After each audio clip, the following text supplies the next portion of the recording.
life's easy like you. Earthquakes are no joke. No, Puerto Rico's been hit with some craziness out there. All right, I'm gonna put this. It's like right in the middle of the ocean. It's rough. Yeah. They had like all that stuff. They had hurricanes that came and hit the island up, and then.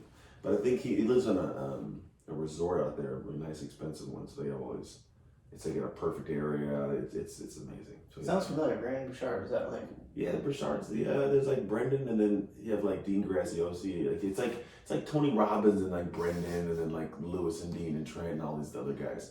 So like Those guys are monsters. So we have a mastermind. I'm taking off at the end of the month to go to Puerto Rico. I'm going to Puerto Rico at his house. Yeah, there's he brings in like 15 people that all kind of come in and just sit at a table like this for like 8 hours a day for like 3 days straight, just brainstorming how to help the businesses grow. Beautiful. So, cool. That's crazy. Yeah. Okay, so we have Anthony Trucks here today. Hey. I'm Daniel Adler. I run the foundation, as you know, and I'm super excited to have Anthony here. He's a mega successful guy in a lot of different areas in life. You've played in the NFL. You played for Oregon. Yeah. Football, you went on and you made an unbelievable transition into business, and now you're like a social media influencer, like on your way to like 1 million followers. Oh, well, that's not even thanking me, but yeah, I'm doing okay, man. So, the effort I put forth, it's turning into something cool. It's cool. Like from my perspective, like a young, just local kid that went to College Park High School, and watching a guy like you come from Antioch High School and do what you did is like. It's crazy to have you in here and to talk to you. I appreciate it. And I know you've been all over the world and you've met all types of people, and I've Googled you a little bit, and it's cool to have you here. Well, man, I'm so glad thanks for taking the time out of your day. Hey, no problem. Yeah, anything I can do to help out. I mean it.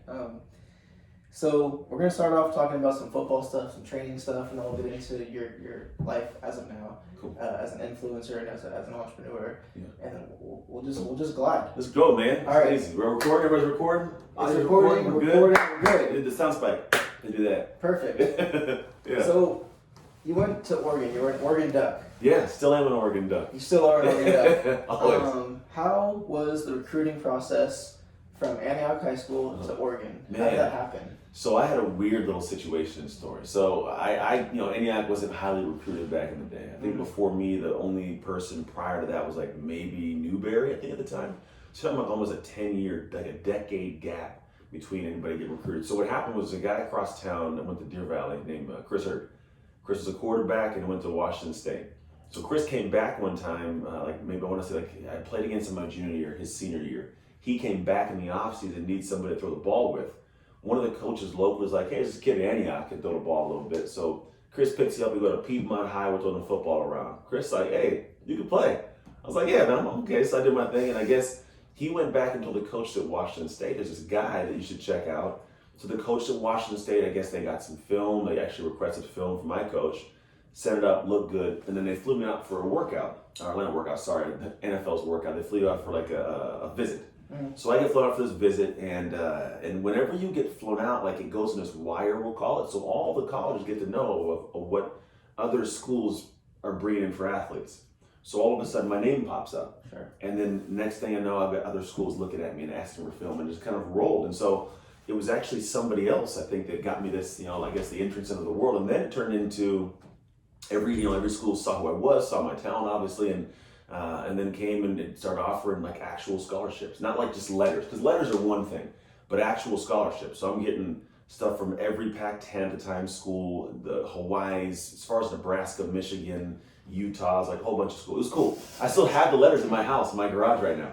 My wife asked why I don't throw them away. I don't know why, because they're not doing anything, and it'd be cool to sit and look at it, show my kids one day. Absolutely. So they get to see it. But that's the recruiting process, man. And they came down, and I took my trip, committed to Washington State, declined every other school because I committed.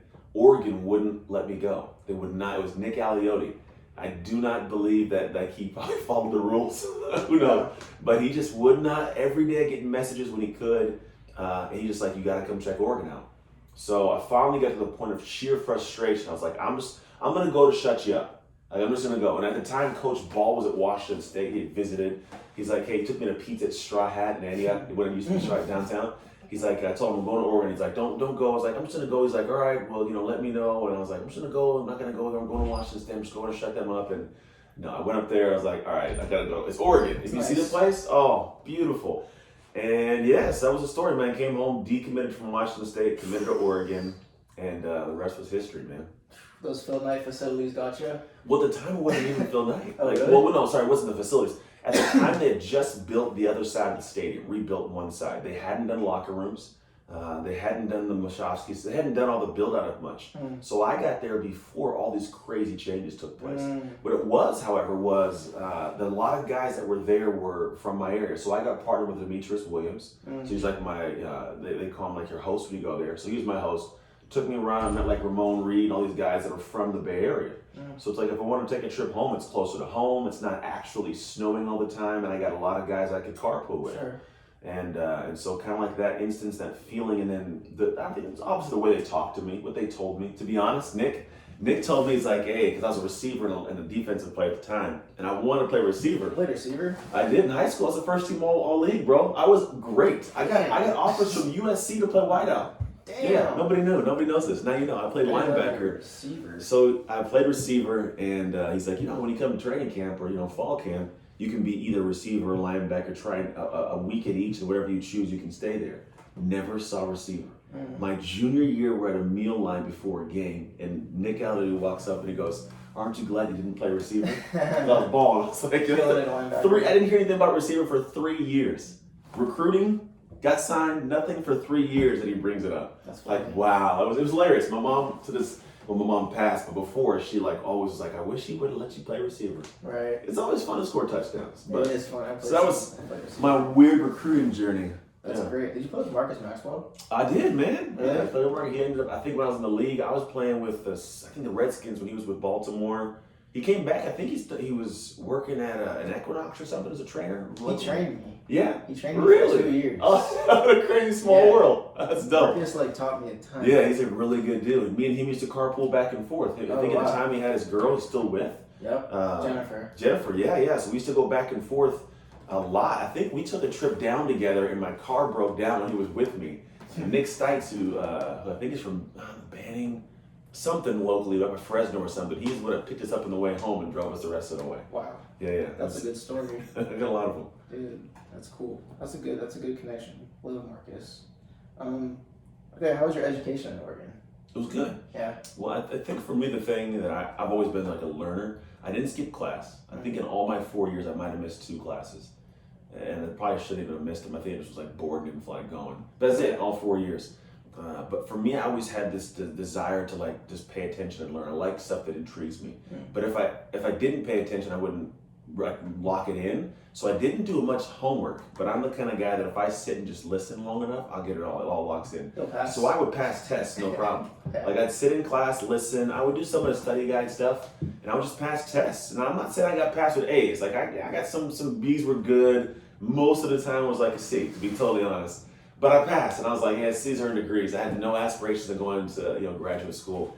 But no, I still took like classes like chemistry, physiology, like my degrees in kinesiology. So I had to take stuff like a little bit harder, calculus classes. But I still was more of the come in, I'm going to sit and pay attention. I do some homework, obviously I would fail class if I didn't, but I wasn't really focused on that. Educationally, they did a good job. I liked the university. I like what they gave me in terms of education, but more so it taught me how to learn. The world I'm in now it's pretty much communications. Yeah. It's understanding, learning, communicating, reciting information back, making it understandable. Right. But I didn't have that degree. But the thing that I know now is like, okay, I have developed the skill sets that I need for communication, but I have to learn to have the stuff in my brain to communicate. Yeah. So college taught me how to be able to have a problem and how to solve it, how to go down a rabbit hole to figure the information I need out, how to make it concise, how to present it. So it taught me how to learn.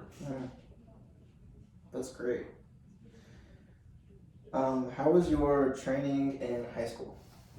Non-existent. Non-existent? Well, not completely non-existent. Yeah. So I didn't have a trainer. Yeah, you didn't have a trainer. I think the training stuff popped in. In fact, whenever I came back from the NFL, I was the first person in this Far East Bay besides, I think, Aaron Thigpen, who's over in Livermore.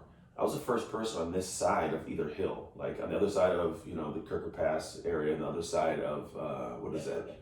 What's that one that goes out towards Livermore? I can't even think of the name of it. Like Balfour goes into it. I don't know what I it don't know is. that area too well, but you didn't have you didn't have a register. There's nobody out here. Yeah, so high school, no, there's nobody out here. I'm gonna go crazy so I figure the name of that out. I don't know what it is. It's just a one simple road. I'll figure it out. Anyways, so the other side where Antioch, Pittsburgh, everything sits. I think even kind of Concord area didn't have much. And so I was the first person to bring training out here for the most part. And so prior to that, it was just me in the weight room, rusty old Antioch, under the bleachers weight room, just pushing weights and trying to figure it out and not hurt myself. But that for me, training wise, we had our typical, go and run, but nobody was teaching us how to lift. We just being there doing our stuff. So training for me was just a matter of just sheer effort of like, I'm gonna do things and hopefully turn it into something. I love it. Good old effort. I bet if I go and try to figure out what is that liver, it's gonna drive me insane. It's how my brain works. It's an open loop. Livermore. If I go on to go to Livermore, watch, it's gonna tell me Livermore. What are the ways to get there, and what is you can keep asking the questions. I'm gonna figure this out. It's driving me crazy to figure this thing out. What kind of training do you wish you would have done more of? I wish you would have done more weightlifting. Weightlifting? Weightlifting 1,000%. Because if I didn't, if I look at the situation I'm in, I could have been able to find way more speed techniques. Vasco Road. You've heard of Vasco? Just say you have. I have. All right, yeah, you go. Yeah. Oh, you have, see? Yeah. You know Vasco Road. Vasco Road. How did I forget that one? So in high school, the biggest thing is there's technique that you have to learn to be efficient in movement.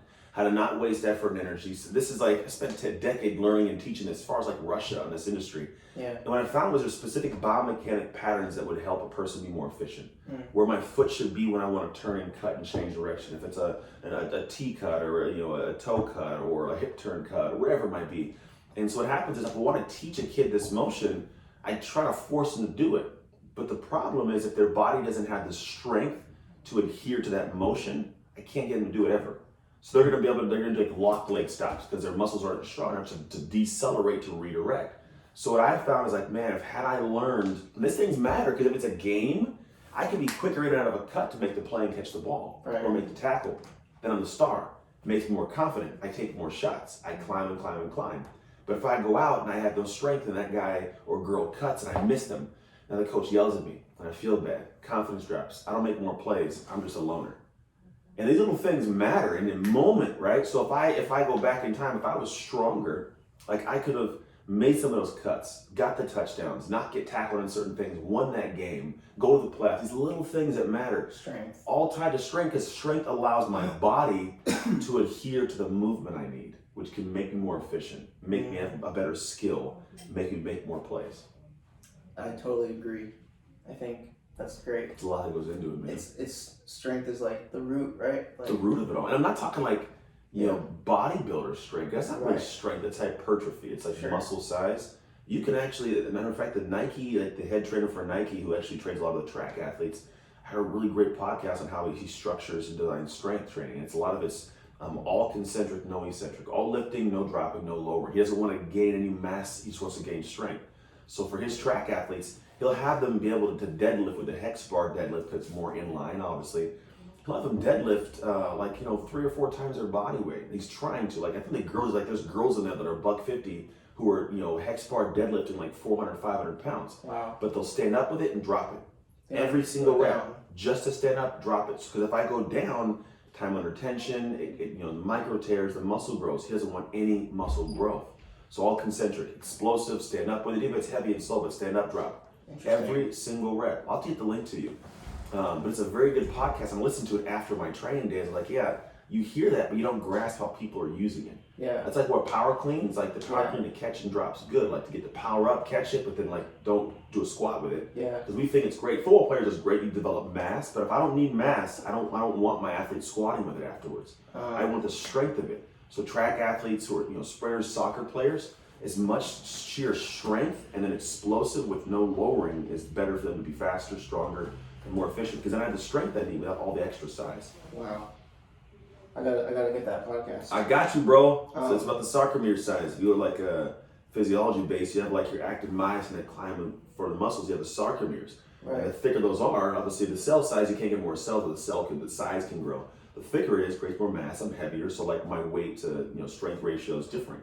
But if I get the same kind of strength without the same mass increasing, powerful, fast. Very interesting. Yeah. like Alvin Kamara. Not like huge, but like explosive as they come. Explosive, yeah. It's just development over time. And then you are more predisposed to type 1 and type 2, which is more like 6, but they make type 1 and type 2. But as people are more predisposed to type 2, and you can develop that to have strength, Yeah. it'd be great without having to be super buff and big. Right. Buff and big is not. It can be, depends what you do. It depends. It's So if I'm a linebacker, I want some size of my speed. Totally But if I'm a relevant. receiver, I don't need all that size, man. Let me run fast. I love it. Okay, what's your advice to high school athletes? Like training, mindset, like. It's an open I book. mean, open, super like. This Wide is, open. Yeah, like they don't know what to do, right? Like No. if I'm a high school athlete, like what do I do? Like should I focus on training? Should I get a 4.5 GPA? Like all of it. should I? So I look at the fast forward. So I'm gonna say this. If I'm a high school athlete, the first thing is where do I want to go? And in my life, I've crossed a lot of finish lines that a lot of athletes are trying to cross. I've gone the route of high school athlete who was cream of the crop, who did really well in this area. Then I go to college. Then I went to the pros. Then I came home, opened a business, and now I travel and speak, and like I have freedom. So I've crossed a lot of finish lines, even like weird TV shows like Ninja Warrior, right? And so I'm coming at this question with a longer stretch of like what this turns into. So keep that in mind. So as I go back and I say, here's where I'm going to give you insight on what a high school athlete I believe should do. I'm looking at what they should do to get to the far finish line. And obviously along that lines, there'll be a lot of things to stretch it. So what I look at is, if I look at what I'm developing and learning right now as a high school football player, I would want all of that. I need to learn how to be able to apply myself in all areas without feeling like I'm stretched out or overwhelmed. If you're going to be successful in life and have all the things that you even see pro athletes have, or after the game pro athletes, or whatever sport, even non-pro athletes, you need to be able to physically exert yourself at a high level and then mentally do the exact same thing. You have to be able to balance a family, you have to be able to balance a career, to be able to balance your health, balance all of it. And if you're at the point where like, oh, that's just too much, it overwhelms me, you're gonna fail. Like I will almost never at this point in my life find space where I say, it's too much for me to do. My first thought is, what do I need to clarify or organize or lean into to where that thing that's hard becomes easy? Successful people, like they're not successful in one thing and unsuccessful in everything else. They're just successful. It's because of who they are. We will talk about the identity stuff, but it's like when I'm rooted in, no, it's just what I do to navigate this, I'm great. So an athlete right now should be saying, how do I lean in to be able to have a 4.0 GPA, be a fast, amazingly fast athlete, still get, be great in relationships, be a good human being, maybe still volunteer. How do I do all of that? Because then you might think like I want to take my time to party and chill and hang out, which is what a lot of guys and girls want to do. Totally cool. But at some point you're gonna fast forward and realize you can have the parties that are like, drinking some Bud Light in the backyard of somebody's house in a truck or a court somewhere, and it feels good now, but you'll do that for a while. You'll be a grown-up living in a shanty with your roommates, drinking beers, solo by yourself. Or how do I learn to beast out right now, develop the tools to where at that same age, 25, 26, you're having the same drinks, but they're, amazing imported beers because you're on a beach in Italy. Right. You see what I'm saying? Like it's a whole different type of party, but it's based on what you develop now. Yeah. And I'm not a big partier, but like I wanted, at my point, like I didn't drink much in high school. I almost drank none in college. I was drunk like 5 times in 4 years in college. Because I was like, I want to make sure that when I do have those drinks that are cool, like it's going to be later on and I can do it for longer. But I want to have that life freedom. So if I can develop the skill sets now as a high school player, biggest thing is take care of academics so to teach you how to learn. They're going to teach you how to be able to be structured, how to balance, how to organize thought. Because even if you don't play sports, your employer is going to need somebody who's smart. You get the better job, you make the better income, you get the better spouse, you get the better family, you have the nice things. Let's be honest, we want the nice things. Like I like nice things, it is what it is. And then you can choose what you want to do to life. And in sports aspect, training is the biggest piece that so many people, like my son's 15 right now. He's a high school track athlete. He's right now just got back from track practice with his mom, who in a weird turn of events didn't play college sports, so now she's doing college sports at 36, which is awesome, while she pairs it with master's track. It's fun to watch. But then on Monday, Wednesday, and Friday morning at 5:50, we get up and hit the weight room. There's no other track athletes right now that I know of that are training with their mom doing block starts outside of practice he has again today at 3 o'clock, or hitting the weight room with his dad at 7 in the morning and then go to track at 3 o'clock. Most of them are all doing track at 3 o'clock. Right. Can also manage the 4.0, but you gotta realize he's in my household with me feeding into him. if you want to live this life that you're living right now, when you're not in my house, you're going to have to do the things I'm telling you, because you're not going to have this right now later if you don't understand how me and your mom got it. Right. So that's the biggest thing. And so training wise, you got to do a little bit more. You have to find a way to, like, what's the extra thing nobody's doing? Like, the window's going to close. He has 2 years, and in 2 years, he needs to be as fast as he can up to that point by doing the work now. And if not, he's going to end up at that same deadline. It's going to happen. School ends, which happens for all high school athletes. And you're going to get there in the back of your head. You're going to think, man, I could have for the last 2 years, if I just went to the weight room, like if I got 100 workouts in a year, if you get 75 extra workouts in a year, think of how much stronger you could be, which means you could be faster, which means you get that time, which means those schools look at you, which means, you get a scholarship possibly. It all trickles in. And it's not because you just were blessed in it anymore. There's too many training companies training athletes. So if you are not doing the extra work, you're not going to in any way be able to compete. On top of that, if nowadays it's like, okay, there's a school putting a program on, there's a program that I'm paying to go to, like the foundation to train me, I still got to do more, because now I'm just as good as everybody else doing the same thing. So you got to go home. If the coach says, hey, go home, bro, hit 100 push-ups, hit 100 sit-ups, learn to do some pull-ups, do more work, you got to do that. Because now that's what separates you to be that higher one. The 1% is becoming higher and higher.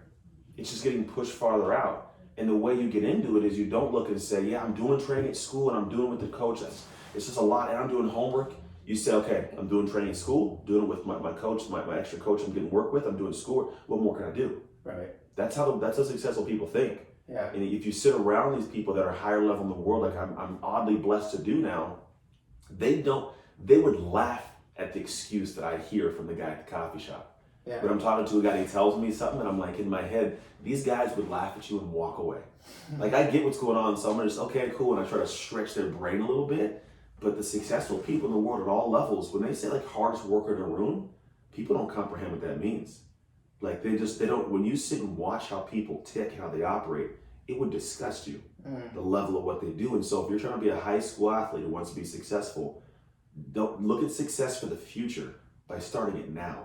Right. If you get that disgusting work ethic now, oh my gosh, it'll be crazy to watch what happens. It just will. I love it. That's fantastic advice. Hope you're listening, guys. I hope you're listening over here too. That's awesome. I'm trying to give you guys whatever's in my brain today. Man. Okay. We're gonna flip the page. Okay.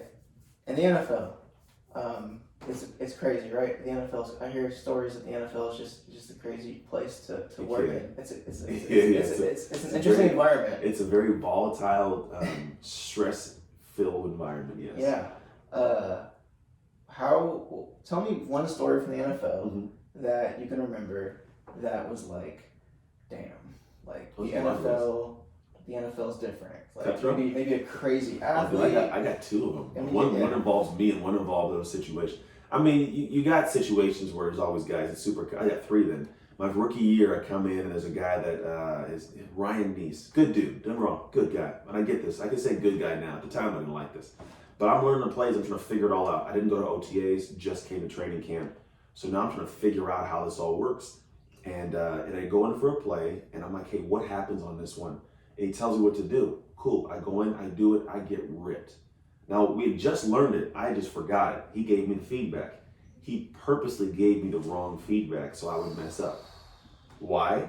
I'm his backup. Yeah. Does he want me to do good? So when I came off, I looked at him like this, like, how could you do that? And he just looked away. It's the nature of the game, bro. And so I learned real quick, like, oh, this is how we do it. Not that it's cutthroat, but like, if I get the job, this isn't like college where I'm sticking around. This is you go home, you find a new job. Right. This is I'm taking food out of this person's family's mouth. Right. So I gotta ratchet up, different level of operation. Then you have a couple of years past, there's a guy named Reed Doty. Reed's a good dude, also a good dude. And his son was sick. But I think there's an issue where his son was sick and he wasn't fully focused. And the team knew his son was sick, something happened, he wasn't fully focused. You think like, all right, it's his family, we operate together, cut him. Cut the guy. You didn't have, and I think your medical runs for a little bit, but like, now he's got a sick son and no job, like it just, because he wasn't focused. Well, they ain't worried about your family, man. You doing your job? It's the nature of it. Then when I got out of the NFL, I tore my shoulder playing with the Pittsburgh Steelers. Man. And I didn't realize, but after I left, like there's what's called workers' comp. If you can't, in fact, play the game anymore, it's on them. They got to pay workers' comp, which is the nature of any career you do. If you go in, the military or something, you get hurt, like there's this disability. It's part of it. And so what happened was, I had this situation, statute of limitations that like runs 3 years. A lawyer reached out to me and said, hey, I'm about to close a case in your thing. I'm just going through this doc with you, make sure this is all correct from Pennsylvania. Shows here you hurt your left shoulder in college and then you hurt it again in the NFL. I said, what? I hurt my right shoulder in college, but my left one I didn't hurt until I was with the Steelers. I never had an issue with it before. It shows here that in the NFL, like there's an NFL combine in 06 you went to, and it shows a previous surgery on your left shoulder. I'm like, a previous surgery? He goes, yeah, in this thing it shows a previous surgery on that or something, or previously injured it or something. I was like, no, never happened. Let me take a look. So I go looking through. So what they did is I had a surgery in college on my right shoulder. And then what happened is they took the images with my right and flipped them, put left to make it left. Somebody, we don't know who, no definitive, somebody modified my combine records to show that the surgery had actually taken place on the left. Therefore, the left shoulder was a previous pre-existing injury. They shouldn't have to pay workers' comp. Crazy, right? So I had to go see a doctor out in Oakland to be able to go through and look and say, nope, there is no medical records that show anything. This is a foreign body inside this thing, which means it couldn't have happened the way that it happened. They're saying they found the original records cycled, and it took 10 years to settle with the Steelers. 10 years? 10 years, bro. 10 years. What? It was literally just settled. Come on, Pittsburgh Steelers. Well, better than that. The thing is, though, you think that, but I'm one of many stories. Sure. And I don't take it. It's the nature, and it was also it wasn't the Steelers themselves. It was the state of Pennsylvania's workers' comp, right? Okay. So it's not the Steelers themselves doing it. Right. But there was a lot of weird loopholes. You just never know. But it's people's job to not pay anybody anything. Right. Their job is to say, how can I pay him the least amount? So a bunch of weird loopholes. The NFL, you don't hear many of the stories, but there are a whole lot of them. Yeah. And it's more so at the end of the day because it's a business. People don't realize it's a business. So I love the game. I love watching the game. I'm just not a fan of any specific team. Right. You excited about the playoffs this week? I am, bro. I'm going to go to my buddy's house, have a nacho bar, and watch the Niners play. Wow. Yeah. A nacho bar? Nacho bar, bro. He hit me with the nacho bar yesterday. I was like, Hey. you know it'll be You know, Anthony Trucks there's level. a nacho bar. There's Oh. nacho bars. We are doing. We'll start at my house. I'm going to eat the nacho bar. Okay. Yeah. So you're on social media and you're big on it. Yeah. You're very big on it. Yeah. You have a lot of likes and comments Yeah. and people love your Decent amount. stuff and people are commenting saying you're helping me and Yeah. you're making lots of impact on it. Mhm. It's awesome. How did you know that social media was a big deal? When did you say I think this is something that should be important? So it wasn't until 14. So I knew social was picking up. I remember the very first post I made on Instagram, sitting in my gym in 2012, in Brentwood, spinning in a chair, look at this Instagram thing, right? I didn't know it. I wasn't paying attention to it. And then what ended up happening is 14 came to the year where I was I got this big $250,000 contract with PG&E, and it was $220,000 of profit to begin with. And so I'm all right, I don't have to run the gym if I don't want to anymore. My lease at the gym was coming up. I'd been going through a crazy divorce. My mom had just passed away. And so I feel like God was opening this realistic, weird door of look, you can stop the gym, which I wasn't in love with at the moment. You can go into this consulting. It was only 3 months or so of work. It wasn't even a whole lot of work to do. On top of that, you can now venture and try something new. And I got introduced to this guy named Brendan Bouchard. I was doing some consulting for a fire company called Fire Alumni. And they're hey, we're going to film some videos of you teaching the fitness aspect of this, and then we're going to have you put it online, and we're going to sell it across the country. I was that's weird magic. What are you talking about? You're going to teach people from your computer? That's not how fitness works. Right. What are you talking about? And so I kind of went this process of all right, and then I look up this guy. He's no, look at this guy up. His name's Brendan Bouchard. It's what he does. He teaches people to do it. So looking up, I get this link, and I'm sitting at a Starbucks in Brentwood and Sand Creek, the one right by the movie theaters. And I'm watching these videos, and 3 hours go by of me watching this guy's videos. This dude's legit. He's traveling the world. He's met presidents. He's worked with guys like Tony Robbins. He's the guy, the big wig. So I signed up for his program of trying to figure it out because I've gone through a bunch of crazy. My life in and of itself is a weird nutball collection of experiences from foster care, adopted by an all-white family, losing family, finding my real dad at 20, a father at 20 years old also, high school sweethearts, married, divorced, nuts. by this time I've gone through like 20 or so random life just shifts where the whole roots are just taken out from my life. And so I'm watching this guy talk about how there's gold in your life story if you can take it, extract it, and teach it. At the time, all I knew professionally was the realm of like fitness business, and I wasn't even really like super killing it. I was doing well, but I wasn't super killing it.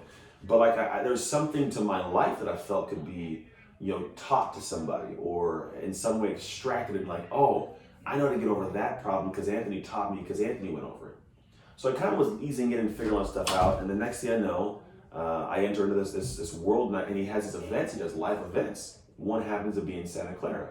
So I'm like, oh, it's an hour away. Like, I'm just gonna pop down there. So I go down and I sit in this room, and I'm legit just in a seat, just watching this guy explain it all. And I'm like, this is, I think, where I need to be. And part of it, obviously, was social media and how you share your stuff online. So that's when I started just sharing it online. I'd already been speaking and talking and like writing books in the fitness space. So this was something where I kind of just shifted gears a little bit, went in a whole different direction, and started opening up like my life and my story and how that all works. And then fast forward from 14, we're in 2020 now. Dang. Yeah. So we're almost 6 years away from then. It took me 2 years from that point to run my own live event. It took me an extra year from there to be on the stage, on that guy's stage, running his event. And I say this in a sense of like, I tell the kids, and you're talking about earlier with the kids that I do, there's a way that I operate that I just like, success is my second nature. Not the weird, like, egotistical, but there's certain things that I do that the way that I think that when I'm presented with stuff, I ride into it really, really hard. And I figure it out. I don't get overwhelmed. So 3 years in, I'm speaking on this guy's stage that I had no idea he existed. And the deal was, there's like 2,000 people at these events. And he's not pulling everybody else up on stage, just how you interact and communicate and create and what you connect to, just ways that I operate. And fast forward 3 years from there, and now we've been business partners. I'm going to his house in a different country for a mastermind with some, like literally like the top 15 people in the world in what we do. Just brainstorm and mastermind the business stuff. And so the social world, in terms of what I look at, is in my business and all businesses, it's where people go nowadays. It's either to relax, or it's to get information to help your business be better, or it's to connect and network. I mean, our entire world has no disconnect anymore. Right. Everything is at the end of your fingertips. You Right. can go to LinkedIn for business to network. I can go to Twitter and see stars talking about random stuff. I can go to Instagram and watch videos of people from other countries. There's just too much connection nowadays. And so social media, it's a phenomenal tool, but it's also where the world is located. Yeah. The world is in the palm of your hand. Yeah. And vice versa. It's different than any other time. Fascinating. Very, very, very different. There's never been a time in the world like now. In all of human society, this is the most interconnected. Not even like, let's just say social. Like, yeah, there's a story somebody talks about. It was a question of like Justin Bieber. Like, what is Justin Bieber's problem at the time? Like, he's going crazy. I read the story. The guy said, well, back in the day, if you were famous for 100 people in your village. You didn't know anybody else. I mean, then you had, if you wanted to be extra famous, you became a sailor, and you got in a boat and you traveled to another port, and then like that 100 people, maybe to the next city, like maybe 25 of their 100 people know you because you parted there. Sure. And you go around. And what happens is those who got super famous, they became these travelers. Next thing you know, like they act out, and they fall off into the water. Like the captain's like, you're doing too much, push them in the water. They end up on a shore somewhere, restart their life, but nobody really knows them. Whereas now, you washing up on shores, like 1 billion people know you exist if you're famous. Or if you're like pseudo famous, multiple millions of people. And Bieber was like, billions of people know the dude. Yeah. So it's like his craziness, he washed up on shore of like this world that doesn't let him down. They won't let you come down from that thing he created. Even when they're doing bad, you're like, oh, you're doing bad. Oh, you're doing social good. makes it difficult. And so it's an amazing opportunity, but also if you don't do it right, it can be an amazing curse. So it's an interesting world we live in, and like no other in society. And just the sheer price on Groupon right now, for $1,000, I can go to Phuket, Thailand for 8 days. They'll pay for the hotel, the travel, everything. $1,000. There's no way you were doing that back in the day. Yeah. 20 years ago, I couldn't go to Thailand. 10 years ago, we weren't paying for Thailand for that. Right. But because so much stuff has been dialed down and simplified and distilled, you can find these things, which Airbnbs, the world's changed. So the world is not only is it connected in your hand, but it's like right there. Like you can go anywhere in the world nowadays. Yeah, it's a trip. Couldn't do it. Can do it. It's a crazy time. It's an exciting time. I'm gonna push a button because your battery's low. Oh, we're good. Don't worry about thank it. Look at that. Look at that. Hey! We're back. We made it back. Hopefully the battery lasts. We got like longer. 20, 20%. Okay, great. Okay, so you're a motivational speaker, You can call it that, yeah. right? Like, you get people up. Yeah. You get people up out of their bed to like take action. Yeah. Go do life. How did you create that? How did you do that? Like, because I feel like there's probably some people that could do that, Mhm. but they don't do it. Like, a lot of people don't do it, right? And like, No, maybe they're no. good coaches, but like, did you have any anxiety when you started out? Did you have any anxiety like getting on camera? Yeah. Like, being like, I mean, come on, like that's really hard to do. It is. There's a lot of anxiety around those things. So the thing I did to begin with was I did a video, a 90-second video a day for 1,333 straight days, like over 3.5 years. Damn. So the nightly 90. Because the thing is, I lean into things that become stressful for me.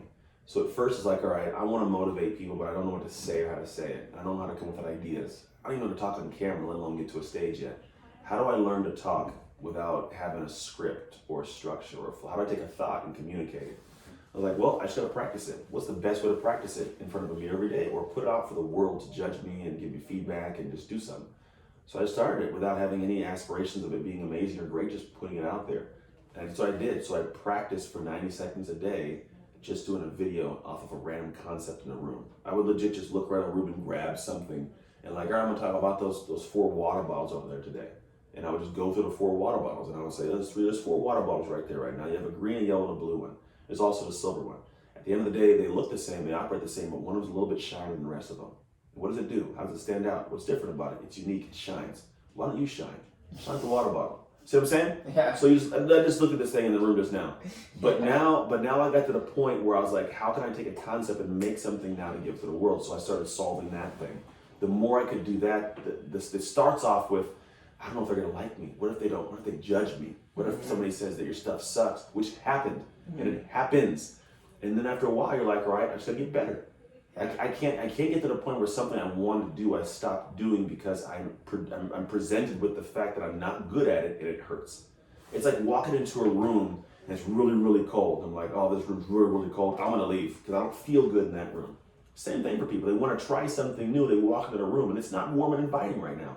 So they walk out and never go back, make excuses. I don't want to go in the room, it's cold, or there's a different room down there I can go to. I'm going to go and do a different whole thing altogether. Yeah. This room that's cold is like your dream of speaking or motivating or teaching or sharing or going big, we'll call it. So what most people don't do is say, well, what if I learn to put on a jacket and go in? Or what if I go and learn to adapt in that room? And the more you do it, after a while, you'll walk in like that's a normal room for me. So for me, it's realizing that all the things you try in life are going to suck at first. But I'm like, my hill I die on is potential. All of us have a great deal of potential that we can create. My life's a testament to it. I'm still climbing to do weird things. But it's always like, potential is not a thing I can see right now. None of us can. We can't see our potential. We can try to do things and aspire and like want to do something. But what I'm doing now, I never would have thought was possible before. I just kept climbing into weird, awkward new areas. And so I started saying like, oh, I can do that.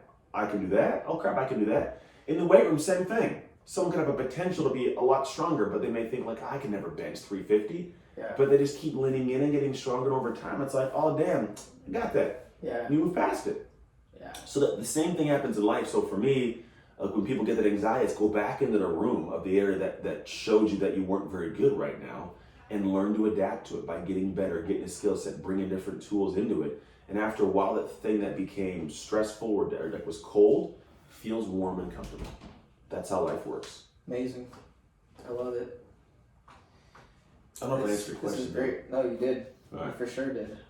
Okay, what is identity shift? You have a website, and you have a concept, I believe. It's everything, yeah. The And whole it's business. like it's like your business, and it's entire kind of business. like it's like a I don't know, it's like a way of life. It's like a philosophy. It's like it's what we're doing now, but no one thinks about it. So if you think about it, it's like the tripod of success in life, tripod of creation, I call it. So everything that we will create, it's kind of like a tripod with a camera, but I exchange the C for camera and make it creation. The life you create, relationship you'll create, whatever you'll have in your life that comes real to you. And in our world, we have 3 little legs, and these 3 legs exist. One of them isn't worked on as well. You have the tools, which is one leg. The actual, like the laptop, the camera that we have. Like there's the tool we actually have right now. There's the technique, how I use this tool. And a lot of people, like strategies, a lot of people create strategies, a lot of people create tools. Like, Facebook is a tool, if you think about it, and this table is a tool. Yeah. But someone had to say, how do I cut and measure? There's a strategy around how to make this or make the software systems. And then what ends up happening is you also have the missing leg that no one's working on the right way, which is technician. Who's the person using this? If I gave you all the wood and a perfect manual, you could probably build it. Your man has the ability to see things. But if I gave it to a newborn baby, they're not building this. They're going to sit there and hurt themselves. Yeah. So in our world nowadays, a lot of people are newborn babies with the tools and techniques they're purchasing or are buying or joining. And what I mean by that is they run into that technician can't enter the cold room. They don't have the identity of a person that does that thing.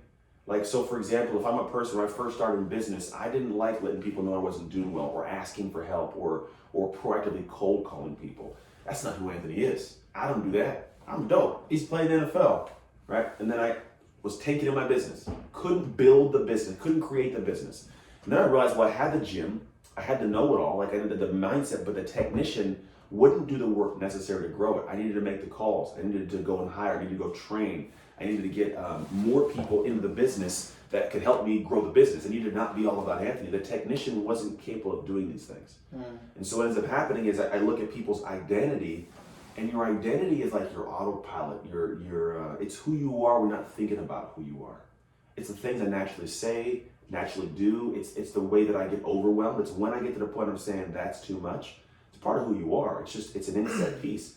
And if you look at the people who are successful, their identity is, I don't see the things that you see as overwhelming. What may overwhelm you and stress you out, it's like my typical Tuesday. Imagine the difference of how I approach problems and how much I accomplish, how much I produce, what I get done, how something comes across our table that could be a new tool or a new technique. Like, think about it. Someone was of the identity to create an amazing table. Someone else could be like, I don't want to make the table. I don't know, it's too hard to make a table. Or someone could say, I want to figure out how to make that thing work. So they go out and charge this trail, figure it out, and they come back and they tell people. So someone's saying, hey, you don't want to make the tool? I'll make it. I'll figure it out. You don't want to learn this strategy? That's cool. I'll go figure it out and tell you. And then you guys pay these people for their stuff. Right. So what if you're the person that then creates these? What if you come to this side? You can create whatever you want in life. Yeah. And so the thing that I look at now is when I say identity shift, it's what I just talked about is having an identity gap. A gap between who I am and what I have based on what I consistently do, habits, mindset, technique, and the person who has what I have. The person who is that. Because the next thing, like the next level of what you want doesn't come at what you know or what you have. It's the next level of who you are as a human. It naturally just flows. And what I do is I close these identity gaps through a shift. You shift the way you see things. You shift how you perceive situations. You shift how you approach things. When I shift that internally, I'm closing these gaps between the person I am and the person I want to be, and I eventually become that identity. To the extent of I call it your ego armor. You've done something for a long period of time to where if somebody challenged you on it, I don't know what it is, let's say training, they challenge you and be like, no, I've been doing this for a while. This is who I am. I got this armor of my ego that says that's who I am. Yeah. Now we may say it's a bad thing, but think about it. The ego also will have you show up here on time to train your clients. Yeah. It'll have you go home and be good with your family. My ego, I'm a great dad because of the ego of I'm a great dad. Yeah. So my actions will protect that identity by doing the right thing. I have part of my identity is I'm a man of integrity. So my ego doesn't let me do things out of integrity. It's just an operational piece. So it's a good thing, but that ego won't protect an identity that's not strong. It protects at the level of the identity inside. So if I've done something over a certain amount of time to where I've invested, I got the investment, I call it investment bias. The more I do something, the more I feel like I should have that. Happen in sports. The more I train, you don't need to beat me. I've done too much in the weight room. I didn't let you beat me in practice. I've built the identity. My ego shows up in the armor to protect me by showing up in the moment. So what I do is I look at how I develop the identity, and then once I have this, the ego armor comes on, and I close this gap, and now I am this person. You can't take it from me. That's why if you see the successful people in the world, they don't settle for this mediocrity and what goes on, and settle is the perfect word. They don't let themselves be okay with that, because for them it's like, that's not who I am to be okay with that. It's not who I am to just settle for that. I am a person who gets more and does more because I've done all this in the background. And my ego won't let me not have that. So the identity shift piece is like really the base of it. How do I get you to become the individual that has the things you want? And I literally call it, how do you make success become your second nature? Because if I'm a person who just success is my second nature, presented with any situation, any problem, I show up in a different way than the guy or girl who's not a successful person in their head. And I just do the different things. That's why I can progress fast in industries and play the sports I play and do what I do. Like I was just a gym owner 6 years ago. And now I'm a guy that's on stages talking to millions of people on whether it's social or by platforms with thousands on stage. If I wasn't of a person of an identity that I just find success, then I'd still be the guy like, I was a gym owner, I had this cool idea. It has to benefit people. So I've dug in to figure out how that all works. That's how I show up every day. Wow. And that's what the biggest thing is, that's what I teach. This all sounds good, and it's a concept, because it really is a concept, but it's also a framework and a process. So I have a whole, like part of my work to get here has been giving other people results. So how do I get someone to close the gaps, right? It's like a big talk. And the motivational speaker is a problem I have of being called that, which is not a bad thing. Because motivational speakers, rah, yeah, and then you go off on your world and do your thing, and then a week later you're like back at the same low. For me, I'm like, dude, I want to get you up, but I want to teach you clearly how to do what I'm talking about. So I have specific frameworks and step by step. Do this, say this, write this, go do this, action, come back, do this, track this. At the end of it, they wake up like, holy crap, that's me now. And it's an education. It's all education. It's an education. It's all education. Wow. All right, so did you have your own identity shift? Were you always like this? Were you like this in third grade? No. I don't think anybody is how they know. Life is what creates the moments for you to do it. No, I was a different kid. And I'm different than I was 5 years ago, 4 years ago. I'm different than I was last year. We're always doing it. We're always shifting through things that life presents us. Because your identity you have now, it's kind of like a computer program. Like you think about a computer that we may have. You got a Mac. At some point in time, that thing says, hey, want to update your software? And you say, no, I'll do it in a week. Update me in a week. And then after a while, you're like, why is my computer going so slow? And then most people be like, all right, life's slowing down, things are bogging, I gotta update this computer, I gotta change something in my life. Some people don't at all. Next thing they get that spinning wheel of death. None of the programs will work because the computer's too outdated. All the programs have progressed up. And so the way that I look at this and how I enter in is like, I'm consistently updating my software. So if I'm presented with something new, I don't snooze it for a week, I do it now. Because I realize the programs around me, the relationships, the world, social, that stuff's still climbing. And if I just sit here and say, I'm gonna keep my software here, I'm tanked. And a lot of us are running off programming from like the 1990s, 2000s, old software. Like your mom did this to you, your dad did this to you. I get it, your coach had a problem where you didn't get that thing you wanted, like you still rooted back there and your spinning wheel of death is going on. You can't, if you were showing up in your life right now and you feel like it just sucks, you got the spinning wheel of death. You need to update something somewhere. And that's kind of the thing that I look at. And so when you ask, well, the same guy this whole time, hell no. 2011, bro, I drove off like I wanted to kill myself. Kid you not, it was a weird, bad evening of a whole lot of collection of crazy moments in life. My software had not been updated for like a good 7 years. And I ran face first into it. And had to figure, okay, how do I update this? What is wrong? What do I do? How do I never get here again? And I learned and I learned and I learned and I applied and I learned and I got to the point I'm like, all right, and then I cross the finish line, I call it. And then I can go back and say, hey guys, trying to run the same race as me? I'm here, I'm looking back, don't go there, because that's gonna take you here, come back here. Okay, you don't trust me, I'm telling you, just go here. Okay, thanks, and you go here and it shortcuts the process of the same finish line I'm trying to get to, which could be peace or health or happiness. And for me, it's that shift we're talking about. And so for me, I'm just constantly looking at where am I at and where do I wanna go and what part of my identity needs to be updated. And it shows up in hard conversations. Transparent communication I may have with my wife, with my kids, with clients I may work with, right? I never look at anything as like, I suck. I look at it as, well, I got to update. Growth mindset. Very much so. It's very much rooted in that. Very, very growth mindset. Yeah, and a piece of it also is like mindset's one of like 6 collective segments, but we're a root of it's called our beliefs, our actions, and our thoughts, how they overlap together. And what happens is in the middle of that's your ideal identity, the perfect identity you need to be to have what you want. But if your beliefs and your thoughts are opposite, right? If I believe I should be amazing at this, but I keep questioning, are you? Do you? Should you? I have a weak mindset. Mm. And that weak mindset, I can't show up the right way, right? And there's growth and fixed mindset in there. Let Carol Dweck, it's an amazing concept and it makes sense. But that happens. But if my beliefs and my thoughts are dialed in, I'm like, yeah, I got this. Strong mindset. Strong mindset. Some people have that, then they take no action or don't take consistent action. So what happens is I have that great mindset, and then if I don't take the consistent action and thoughts into place, hey, Anthony, you should be doing this because it's that time and I don't do it, well, my habits are out of line. If I have no habits, I'm not committed, nothing gets done consistently. I do it for a week and I fall away. And then what happens when my beliefs and my actions overlap? Character and pride. If I believe I'm supposed to do this thing and I don't do it, I lose the chip in my shoulder. Then my identity gets diminished. My ego armor doesn't show up and I start sliding downhill. There's a lot of things that float in. So the mindset's a piece of it, but it's one of 3 pieces definitively, the mindset, character, and habits that really define like who is that dude and that female you show up to be every day and protect with your actions. Wow. That's big time. Okay, I'm gonna watch this later by myself. For sure. Hey, take a look at it, man. It's all there. Okay, I got a good question for you. I hope so. Would you be a good president? No. Why or why not? I don't care about the politics of it all. I'm a politic-based human, man. I follow it, and it's interesting. Yeah.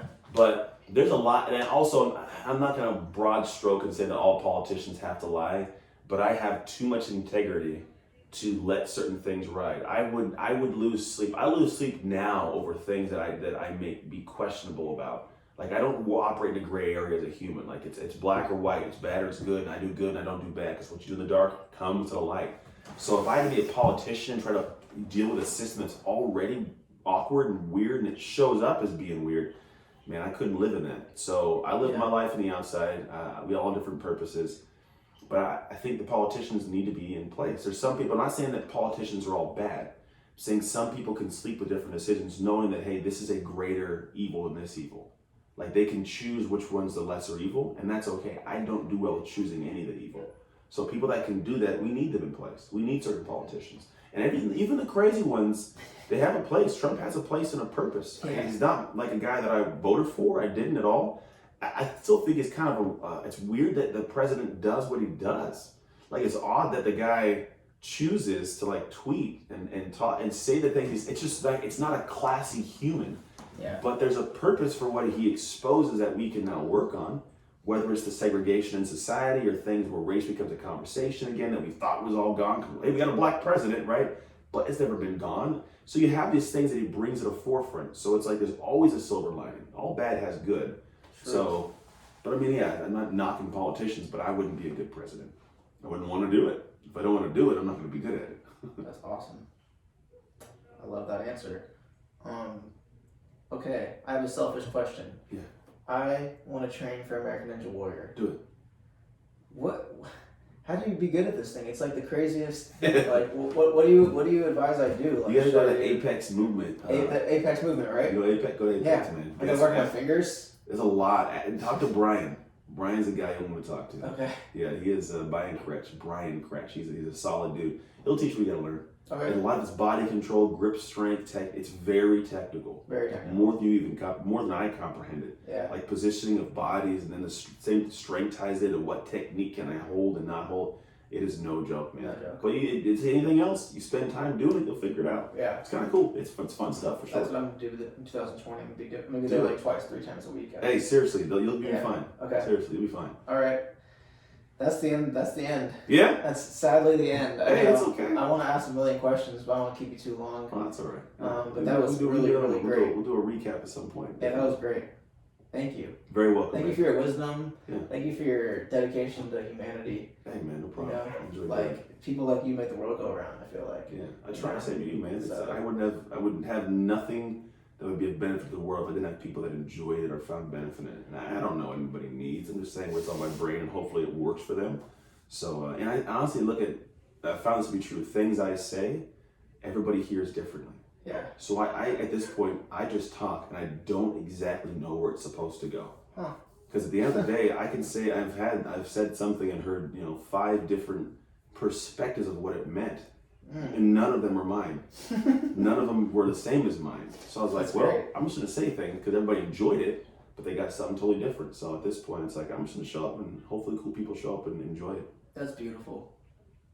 That's cool. That's what it is, dog. Thank you, Anthony. Welcome, man. Please subscribe. Pleasure. Anthony, Yeah. thank you. Joy, I hope you guys had a good time hanging with us, man. Take care and God bless.